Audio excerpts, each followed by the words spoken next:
ملاقات کے حوالے سے ایک چھوٹا سا بیان کہہ رہا ہوں، ایک اعلان سن لیں. وہ یہ ہے کہ میں بہت نالائق آدمی ہوں، چھوٹا آدمی ہوں، مجھ سے دور دور سے لوگ ملنے کے لیے آ جاتے ہیں بغیر اطلاع کے، حالانکہ میں اس قابل نہیں ہوں کہ مجھ سے لوگ ملنے کے لیے آئیں. اور اگر بالفرض آپ سمجھتے ہیں کہ ہم بہت پہنچے ہوئے ہیں، بتا کے آئیں. اب میں اتنا تھک گیا ہوں نا کہ میں اب مجھے غصہ آنے لگا ہے. انسان ہے نا امام، بعض لوگ کہتے ہیں کہ مولویوں کو تو غصہ آنا نہیں چاہیے، غلط ہے. امام شافعی فرماتے ہیں من اغضب فلم یغضب فهو حمار. جس آدمی کو غصہ دلایا جائے زبردستی پھر بھی نہ آئے تو وہ گدھا ہے. کیونکہ انسان ہے، ٹھیک ہے کنٹرول میں آنا چاہیے، ٹھنڈا ہونا چاہیے، اچھے اخلاق کا ہونا چاہیے، لیکن ایک حد ہوتی ہے. اس کے بعد آدمی کا میٹر شارٹ ہونا، اگر میٹر ہوگا تو شارٹ بھی ہوگا، وہ پھر بھی نہیں ہو رہا تو اس کا میں میٹر ہی نہیں. کیا خیال ہے؟ اب میں کہیں مسجد سے نماز کے گھر جا رہا ہوں تو صاحب آ گئے.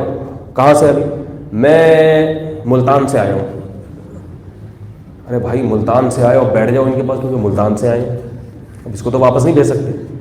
بیٹھیں جی فرمائیے.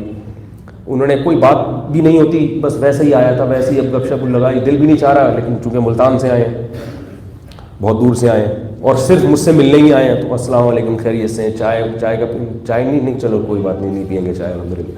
بعض دفعہ وہ چائے کا بولو کہ ہاں چائے پیوں گا میں. چائے بنوائی گھر سے، پھر آ گئی. اب جیسے اٹھ کے گیا، کھانے وال سے آیا ہوں میں لانڈی سے آیا ہوں شدید گرمی میں، تو 2 4 5 دفعہ ایسا ہوتا ہے، پھر انسان کو دماغ تھک جاتا ہے. ابھی چند دن پہلے کیا ہوا، ایک صاحب آئے مغرب کے بعد، کافی ٹائم لیا انہوں نے.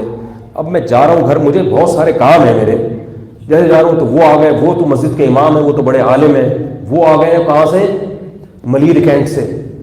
ملیر کینٹ اتنی دور ہے اور وہ ہیں بھی عالم. ظاہر ہے عالم ہے تو ان کا احترام میں بیٹھنا پڑے گا.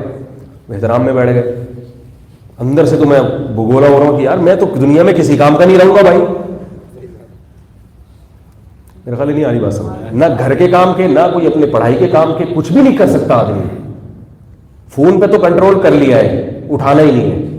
جب موڈ ہوگا فری ہوں گے تو اٹھا لیں گے، کیونکہ فون والا اندر سے نکل کے تو نہیں آئے گا نا. اچھا ماشاء اللہ. تو اب مجھے آنا شروع ہو گیا آہستہ آہستہ غصہ. ابھی چند دن پہلے کچھ آئے تو میں نے تھوڑا سا ان کو سنا دی. میں نے کہا یار پہلے کسی کے پاس بھی جانے کا اصول ہے کہ پہلے اس سے ٹائم لیں، ملاقات کا مقصد بتائیں. اور وہ کہہ رہے ہیں آپ فون ہی نہیں اٹھاتے، تو بھائی نہیں اٹھا رہے تو پھر نہیں ملے. جب تک فون پہ رابطہ نہیں ہو رہا آپ کا، میسج بھیجا، کہتے ہیں میسج اگر آپ نے بھیجا ہے تو جب تک میں رپلائی نہیں کرتا اس کا مطلب میں اویلیبل نہیں. اگر میں رپلائی کر دوں تو پھر ٹھیک ہے، نہیں رپلائی کر رہا تو بس. تو اب اتنا زیادہ میں تھک گیا ہوں کہ مجھے وہ حضرت حکیم الامہ مولانا شرف علی تھانوی رحمہ اللہ کا وہ واقعہ یاد آتا ہے. انہوں نے فرمایا اپنے استاذ کی، حضرت میں کام کرنے بیٹھتا ہوں، لوگ کام کرنے نہیں دیتے، اور ایک طرف اخلاق بھی ہیں نبی صلی اللہ علیہ وسلم کے، تو میں کیا کروں؟ کیا میں لوگوں کو ڈانٹ سکتا ہوں؟ انہوں نے فرمایا صرف ڈانٹو نہیں بلکہ ڈنڈے مارو، ورنہ تمہیں لوگ کام کرنے نہیں دیں گے. بات آ رہی ہے سمجھ؟ کچھ چیزیں تجربے سے، بزرگوں کے تجربے ہوتے ہیں. اخلاق کا تقاضا تو یہ ہے کہ جو ٹھیک ہے آپ بیٹھے آرام سے، لیکن کچھ تجربے بھی ہوتے ہیں کہ پبلک کنٹرول میں نہیں آئے گی جب تک. اچھا دیگر علماء کے ساتھ کیا ہوتا ہے؟ جیسے بڑے علماء ہیں، دوسرے حضرات ہیں، ان کی کوئی جگہ مخصوص نہیں ہے کہ آپ کو پتا ہو اس ٹائم پہ وہ وہاں ہوتے ہیں. سمجھ آ رہی ہے نا بات؟ وہ تو فون پہ ٹائم لینا پڑے گا، حضرت آپ فلاں وقت کہاں ملیں گے. میں امام ہوں مسجد کا، میرا پتا ہوتا ہے کہ یہ مغرب تو یہاں پڑھائے گا ہی، عشاء میں پکڑا جائے گا.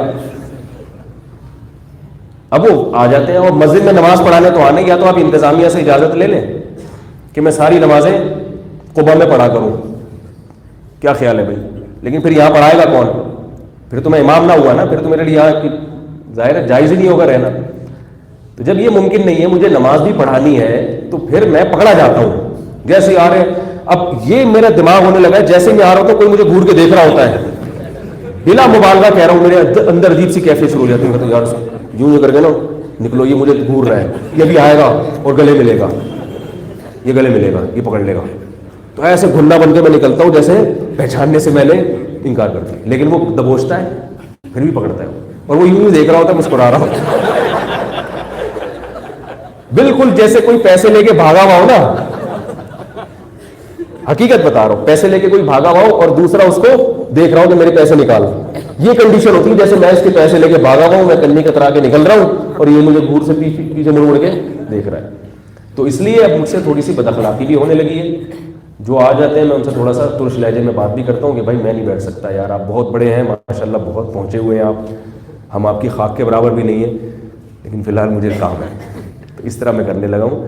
تو اس لیے بھائی اصول یہ ہے کہ جب بھی کسی سے ملاقات کے لیے جاؤ تو پہلے اس سے وقت لو. سمجھ میں آ رہی ہے بات؟ اکثر لوگوں کا تو کام جو وہ بات پوچھتے ہیں وہ فون پہ نمٹا دیتا ہوں میں, ملاقات کی ضرورت نہیں ہوتی, خام خواہ میں. اگر ضرورت ہوتی ہے تو پھر میں اس کو ٹائم دیتا ہوں کہ فلاں دن میں اتنے بج کے اتنے منٹ پہ آپ آ جائیں, اور پھر میں الحمدللہ اس ٹائم کی پابندی, فون پہ تو میں اتنی زیادہ 10 سے 10:30 کا ٹائم دیا, لیکن بعض دفعہ مصروف ہوتا ہوں تو فون نہیں اٹھاتا ایمرجنسی کوئی. لیکن جب میں ملاقات کا کسی کو ٹائم دیتا ہوں تو پھر میں اس ٹائم کی پابندی کرتا ہوں. اگر مجھے کوئی ایمرجنسی ہو تو میں فون کر کے اس کو کینسل کرتا ہوں. اس کا میں خیال کرتا ہوں کہ مجھے پتا ہے ایک بندہ دور سے آئے گا اور میں نے اس کو ٹائم دیا, میں نہ ملوں تو پھر مسئلہ خراب ہو جائے. باقاعدہ ڈائری میں لکھ لیتا ہوں اس کو میں. تو جب بھی ملاقات کریں تو پہلے وقت لیں. سمجھ رہے ہیں بات کو؟